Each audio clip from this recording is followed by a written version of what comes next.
ইতিহাস বারবার পুনরাবৃত্তি হয়।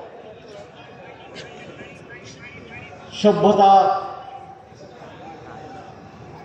একটি সাইক্লিক অর্ডারে আবর্তন করে। এটি আজকে আমরা খুব অল্প সময় দেখতে পেয়েছি।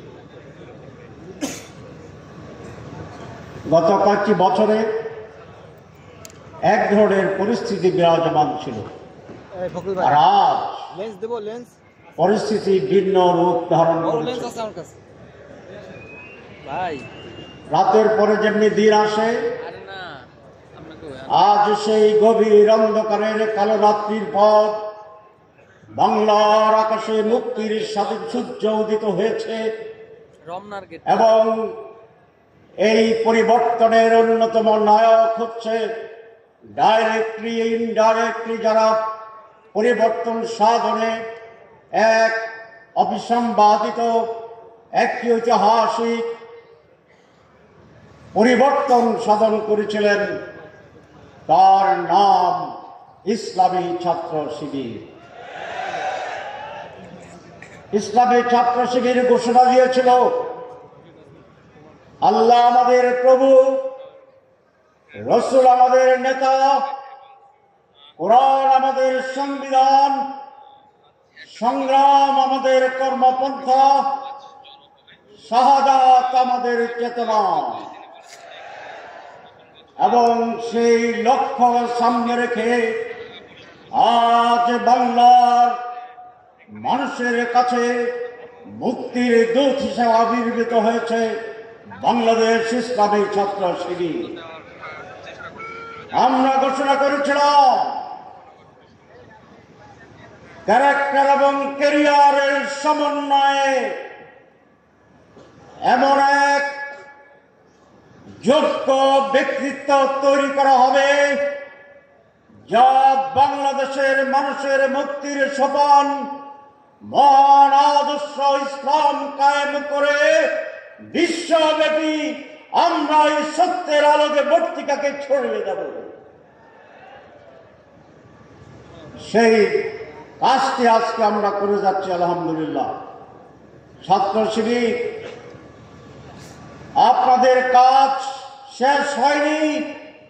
অতীতের নেতৃবৃন্দ এবং আপনাদের রাহবার যারা ছিল তাদেরকে অনুসরণ করে তিনটি কাজ আপনাদের করতে হবে।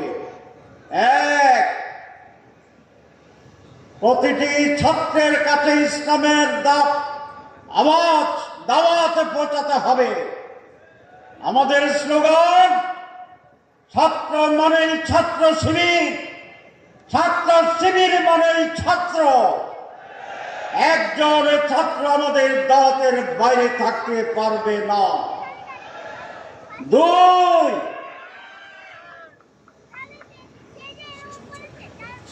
একটি সমাজ পরিবর্তনের জন্য, সুষ্ঠু রাষ্ট্র পরিচালনার জন্য, সঠিক নেতৃত্বের জন্য, মানুষের কল্যাণ সাধন নিশ্চিত করার জন্য প্রয়োজন চরিত্রবান মানুষ, জ্ঞান সমৃদ্ধ মানুষ, দেশ এবং জনতা প্রেমিক মানুষ, ত্যাগী মানুষ, দৃঢ় মানুষ। বাংলাদেশের আজকে সবচেয়ে বড় ক্রাইসিস সত্যিকার যোগ্য সৎ নাগরিক মানুষের। আপনাদের কাজ নিজেকে সেইভাবে গড়ে তোলা।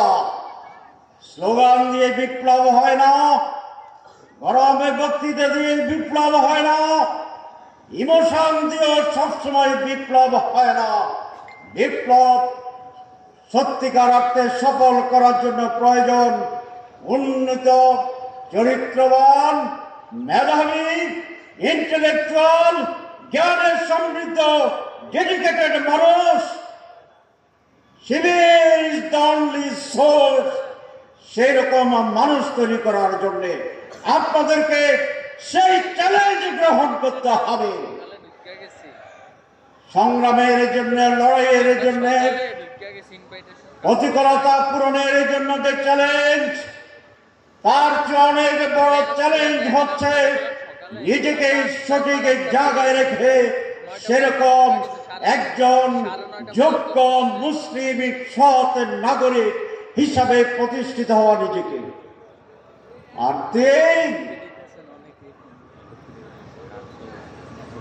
সেইটি হচ্ছে মানুষকে ভালোবেসে জাতির জন্য কাজ করা, দলের জন্য নয়।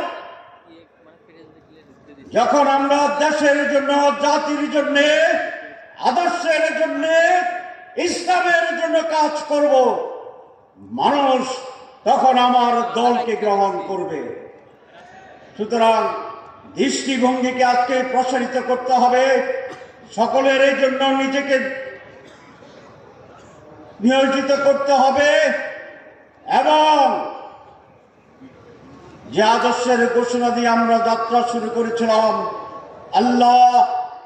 আল্লাহর উপর তাওয়াক্কুল, তার সন্তুষ্টি অর্জন, জান্নাত লাভ, এই মিশন, এই লক্ষ্য, এখানে আমাদেরকে স্থির থেকে যত অবস্থায় হোক সেটাকে আমরা মোকাবিলা করবো ইনশাআল্লাহ। সম্মানিত ভাইরা, বাংলাদেশে 5 আগস্টের পরিবর্তনের মাধ্যমে একটি পরিবর্তনের সুযোগ আমাদের কাছে আসছে। এই সুযোগকে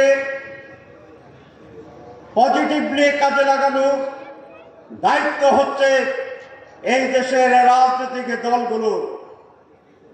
আনফরচুনেটলি 5 চেতনায় যে পরিবর্তনের লক্ষণ আমরা দেখেছিলাম, মানুষ আশায় বুক বেঁধেছিল, 55 বছরের পথা দলাদলি, সংকীর্ণতা এবং দুর্নীতি, জোর করে ক্ষমতা থাকার যে অপরাজনীতি ছিল, জাতি ভেবেছিল এবার নতুন রাজনীতি শুরু হবে, কল্যাণের রাজনীতি হবে, গঠনমূলক রাজনীতি হবে।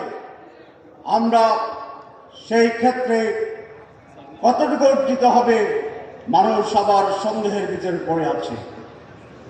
আমি মনে করি দেশের স্বাধীনতা, গণতন্ত্র, সুষ্ঠু নির্বাচন, দুর্নীতিমুক্ত বাংলাদেশ, এই কয়েকটি বিষয়ে জাতীয় ঐক্যের প্রয়োজন এবং আজকে যারা মেইন স্টেক হোল্ডার আছেন এই কয়েকটি বিষয়ে তারা ঐক্যবদ্ধ হবেন, এই আশাবাদ এই জাতি করে আমরা সেটি করতে চাই।